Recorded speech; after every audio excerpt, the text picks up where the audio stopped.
తెలంగాణ రాష్ట్రంలో సిట్ వ్యవహారం అనేది ఒక సిరీస్ లాగా సాగుతుంది.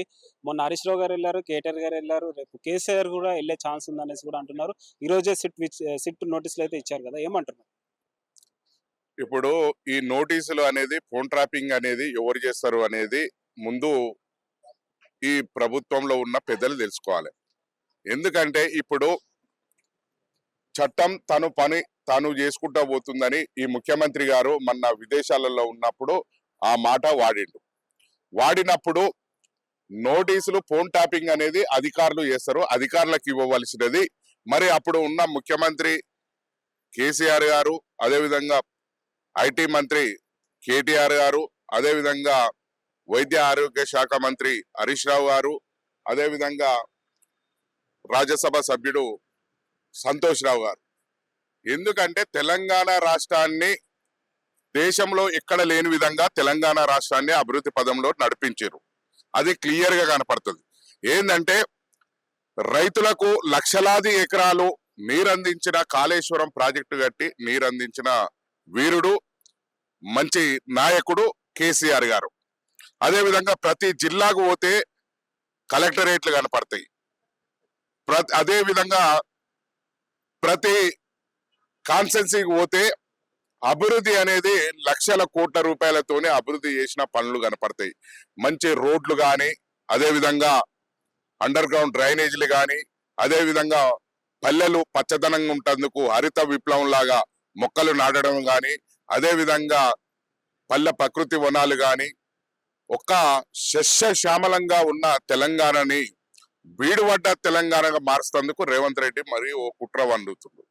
ఈయన ఏదేమైనా అభివృద్ధి మీద దృష్టి పెట్టకుండా ప్రతిపక్ష నాయకులు, బీఆర్ఎస్ పార్టీకి సంబంధించిన ప్రజాప్రతినిధులు అభివృద్ధి చేసిన దాన్ని ఓర్వనే తనంతోనే ఈ సిట్ నోటీసులు అనేది పంపిణీ చేసిండు. ఈ గీటీసులకు భయపడేది లేదనేది అనేక సార్లు వెళ్ళి వారు ఏం ప్రశ్నిస్తే వారికి జవాబు కూడా ఆ రకంగా వచ్చింది. కావాలని ఈ మున్సిపల్ ఎన్నికలను దృష్టిలో పెట్టుకొని ప్రజలను మనసును డైవర్ట్ చేసేందుకు ఇదో కుట్ర. వీరిచ్చిన 6 గ్యారంటీలు 420 హామీలు గ్రామంలో అడుగుతున్నారు. ఏంటంటే ముసలవ్వలు, ముసలి తాతలు 2000 రూపాయల పెన్షన్ ఇచ్చినావు, మాకు 4000 ఇస్తానని చెప్పినావు, ఇప్పటిదాకా 2 సంవత్సరాలు అవుతుంది, ఇవ్వలేదు. అదే విధంగా పేదలు కళ్యాణ లక్ష్మి చెక్కుతో పాటు 1,16,000 రూపాయలతో పాటు తులం బంగారం ఇస్తామన్నావు. ఏదయ్యానే అడుగు పరిస్థితుల్లో ప్రజలు ఉన్నారు కాబట్టి వాళ్ళని డైవర్ట్ చేస్తాను. ఇట్లా చదువుకున్న విద్యార్థులకు నువ్వు స్కూటీలు ఇస్తా అని చెప్పినావు. అదే విధంగా రైతు బంధు 10,000 నుంచి 12,000 ఇస్తాను, అవి ఇవ్వలేదు. అదే విధంగా రుణమాఫీ కూడా పూర్తి కాలేదు.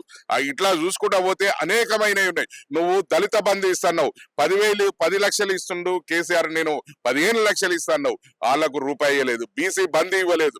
అదే విధంగా కుల వృత్తులు నమ్ముకున్న వాళ్ళకి ఏమి చేయలేని పరిస్థితిలో ఈ కాంగ్రెస్ ప్రభుత్వం ఉన్నది. ప్రజల మైండ్ డైవర్ట్ చేసేందుకు ఇదో కుట్ర. హైదరాబాద్ నగరంలో ఆటో కార్మికులు లక్షలాది మంది బతికేదరును రోడ్ల పాలు చేసినావు, వారికి ఉపాధి చూపిస్తున్నావు, వారికి 10,000 నెలకు 10,000 రూపాయలు ఇస్తున్నావు. అట్లా వారు ఇవ్వకుండా వాళ్ళ ఉపాధి మీద పుట్ట మీద పుట్టినావు. పేదల ఇండ్లు హైడ్రా పేరుతోని పేదల ఇండ్లు కూల్చినావు. వాళ్ళు అన్నమా రామచంద్ర అని రోడ్డు మీద పడి వాళ్ళు అరమటిస్తున్నారు. అనేక రకాలుగా దాన్ని బీఆర్ఎస్ పార్టీకి సంబంధించిన ప్రజాప్రతినిధులు ప్రశ్నిస్తే ఓర్వలేని తనంతోనే ఇట్లాంటివి డైవర్ట్ పాలిటిక్స్ రాజకీయాలు చేస్తున్నావు. ఇట్లా చూసుకుంటా పోతే అనేక రకాలుగా ప్రజల పక్షాన ఉండి ప్రజలతో మమేకమై ఉండి ఈ ప్రభుత్వాన్ని ప్రశ్నిస్తే జీర్ణించుకోలేని ఈ రేవంత్ రెడ్డి సర్కార్ బొగ్గు కుంభకోణం బయట పెడితే వీళ్ళు ఓర్వలేక సిట్ నోటీసులని కేసీఆర్ మీదకి మల్పించి ప్రజలని మైండ్ డైవర్ట్ చేసేందుకు ఇట్లాంటి రాజకీయాలు వాడుతున్నాడు.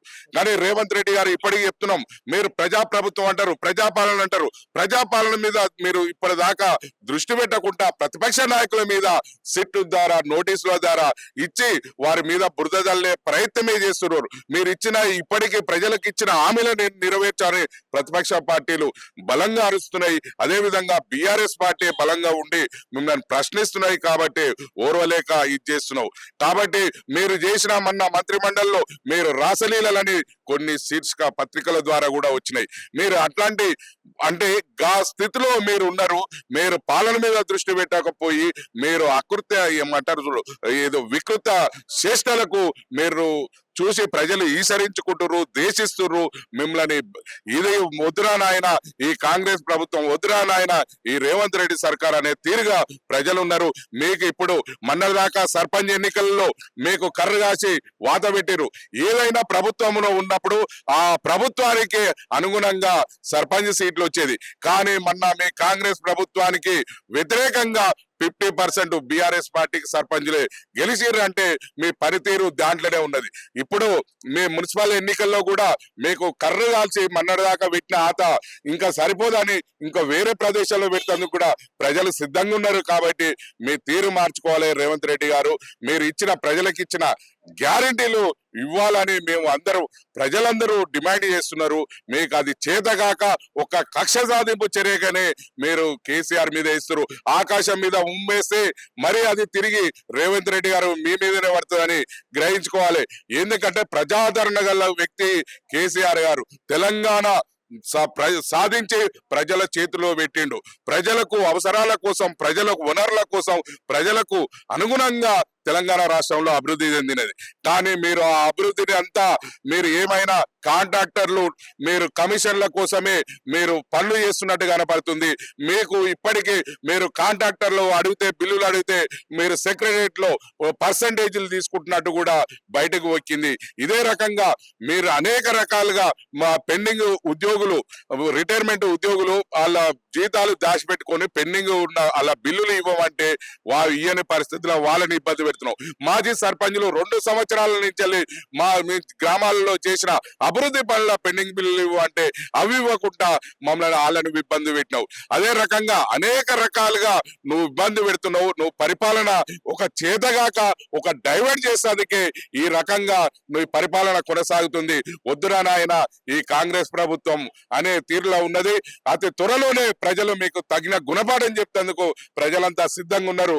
కాబట్టి ఇప్పటికి మీ తీరు మార్చుకొని ప్రజాపాలన మీద దృష్టి పెట్టి ప్రజలకు ఇచ్చిన గ్యారంటీలు నెరవేర్చవని రేవంత్ రెడ్డి గారిని డిమాండ్ చేస్తున్నాం. ఇంకోటి దావాస్కెళ్ళి భారీ పెట్టుబడులు కూడా దేపోతున్నారు అనేసి చెప్తున్నారు. ఏమంటారు? వాళ్ళు దావసు అయ్యి ఇవాళ ముఖ్యమంత్రి గారు అంటే రియల్ ఎస్టేట్ వ్యాపారం అనుకుంటుండు. వ్యాపారం లాగానే ఆయన పరిపాలన కొనసాగుతుంది. ఆయన పోయి ఏడ ఉన్నాడు, ఏం చేస్తున్నాడు, ఆయన ఒక ఎంజాయ్ చేసినట్టు కనపడుతుంది. ఇక్కడ ఆయన పోయి అక్కడ చేస్తుంటే ఇక్కడ ఉన్న మంత్రులు 4-5 మంత్రులు సీక్రెట్ అయ్యి మేము ముఖ్యమంత్రి నలుగురు కలిసి ముఖ్యమంత్రి నేను కావాలనే పరిస్థితిలో ఇక్కడ సీక్రెట్ మీటింగ్లు జరుగుతున్నాయి. ఆ ముఖ్యమంత్రి అక్కడ ఉన్న ముఖ్యమంత్రి కూడా నిద్ర పడుతుందో పడతలేదో ఈ రాష్ట్రంలో జరుగుతున్న సంఘటనల మీద. కాబట్టి నువ్వు నీ పాలన అనేది అప్పటికి అందరికీ తెలిసిపోయింది. నువ్వు చేసేది అంతా రియల్ ఎస్టేట్ వ్యాపారం లాగానే నీ పరిపాలన ఉంటుంది. నువ్వు వచ్చినాక రియల్ ఎస్టేట్ వ్యాపారం కూడా తెలంగాణ రాష్ట్రంలో లేకుండా పోయింది. రియల్ ఎస్టేట్ వ్యాపారులు అంతా రోడ్డు మీద పడ్డారు. నువ్వు హైదరాబాదితులతోని అనేక రకాలుగా చూసి ఇబ్బంది పడి ఏం కొనుగోలు చేయాలన్నా ఇలా భయపడే పరిస్థితులు ఉన్నది. కాబట్టి మీరు ఏదైనా బ్లాక్ మెయిల్ చేసేందుకే, మీరు ఒక దందా చేసేందుకే మీ పరిపాలన కనపడుతుంది. మీ పరిపాలన ప్రజలకు న్యాయంగా అందించే పరిపాలన లాగా రేవంత్ రెడ్డి పరిపాలన లేదని ప్రజలు ఈసరించుకుంటున్నారు.